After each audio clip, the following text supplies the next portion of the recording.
Hello and welcome to proCode. In this video we are going to look and understand about a module, or shall I say a very famous module in Python, which is called random module. We will learn how to use it and look at its functions and yeah, let's go. By the way, this is not going to be a part of our Python series, as I have already completed that one. So yeah,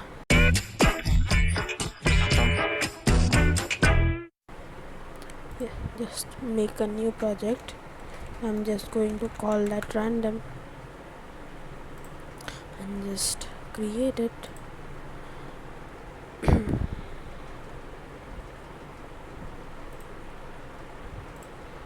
By the way, I have switched on to PyCharm for my Python projects. So yeah, now first thing first, we will import our random module, as that is the main component. Now this is a built-in module, so you need not to install that by your terminal. So yeah, the first now we have imported our random module. Now our first function is called random, a random function. So this, you can see its syntax. So I'm just going to write print. You can just do that with a variable too and write and print that variable, but I'm just printing the whole thing. I'm not making a variable. So now we are going to type in random dot rand int, random dot rand int, and then we are going to input our integer, which is going to be randomed. So I'm just going with 5 comma 5 to 10. Like, now this function, what it will do is it will randomly pick a number between these both numbers, or these both inputs. Remember this, these values should only be an integer, not any floating point or any other data type. So yeah, and the main thing about this function is that both the number is included. Like 5 is also a candidate in the list by which is randomizing, as well as the 10. So the first number as well as the second number is included. So let's just run it, and you can see a random number between 5 and 10 is picked, which is 6. Now let's run it again. 8, 7, 6, 6. You get the point and you understand this function. So now we are going towards the second function. Let's just comment it out so that it does not cause any error. Second one is called rand range. A rand range function. Now its syntax goes like print. Now the same thing, not this. You need to write random and then the function name. So I'm going to rand range, and we basically input the same thing. If I type in 5 to 10 here, now what is different about it is the first number is included but not the second one. So you can get an answer of 5 in this, but not the answer of 10. So I can just say only the first number is included and not the second. So yeah, let's just run it. You will basically see the same results, and yeah, see, we have got 5, the first number, but we can never get the second number. So yeah, now this one is also completed, and now we're going towards the third function, which is called choice function, or yeah, choice function. Its syntax goes like print, not print. Now for this, it works around the lists, and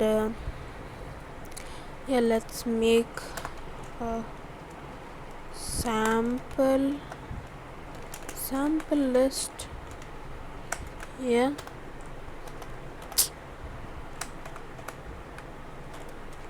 let's make a sample list called list is equal to, or L is equal to 1, 2, 3, 4, 5. For the sake of simplicity, I am going with only 5 digits. It can be string, it can be integer, it can be any data type. So it works with any data type possible, so you need not to worry about that.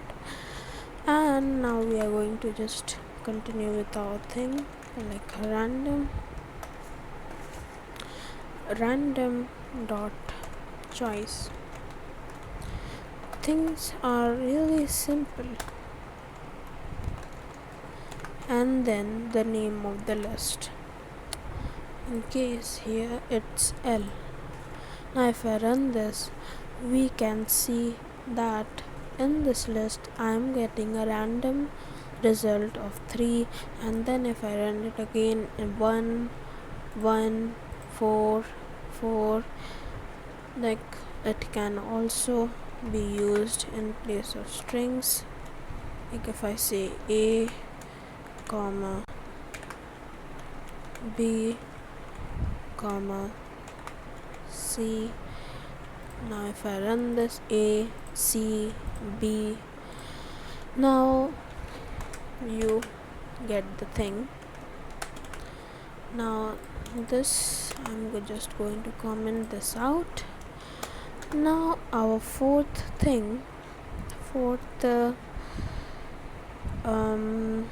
function, shall I say it, it's shuffle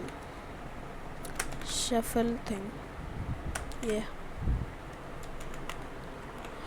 so this is the shuffle function. It also is related to the list thing, and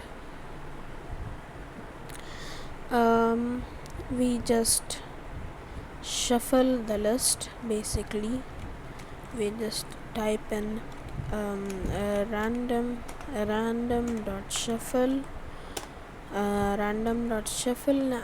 the name of the list, which is L, and then I just will basically print my list. So we will see that A, B, C will now be shuffled in a random manner. You will see B, A, C and B, C, A.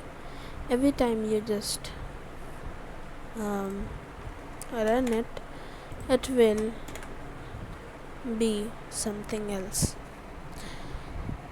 Now let's finish this tutorial with our last function, which is choices. Not choice, but choices. choices. Now in choice we only get, like, we can now we can now we are getting random results. Now we can increase or decrease the weight of its occurrence. Now you just see it first and then you will just understand it. Now print, I'm just going to write in random dot choices, random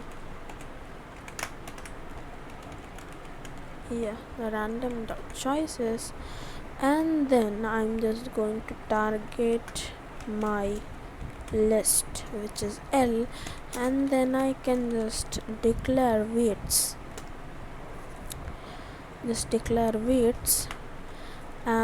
and that declare weights, and that is like there are three terms, A, B, C, and then if I want my first thing of like A to be more in my list, so I will just type in, or shall I first type in the K thing. Like if I want a list of 5, so I'm just going to type in 5, and then its weight. So if I want more of A to be there, so I'm just going to put more weightage on that, and then if I want B to be less, so less 1, and same as for C, I'm going to go with a lesser value. I don't want my B and C to be more, and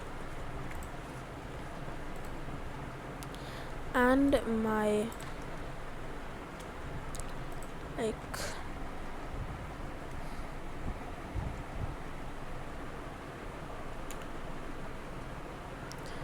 yeah. So let's run it. Then you can see that A's are more than the B's, and if I just, you can just see that A is greater than B and C. A is occurring more in our every random list. You can see it's 3 times here, and C is only 2 times, which is less than A, and the same about here, and the list is only filled with A's this time, so it's just random. Now this source code, will be present in the description. I will give a link to this my source code. Now I will be ending this tutorial, and keep practicing, and I will see you next time.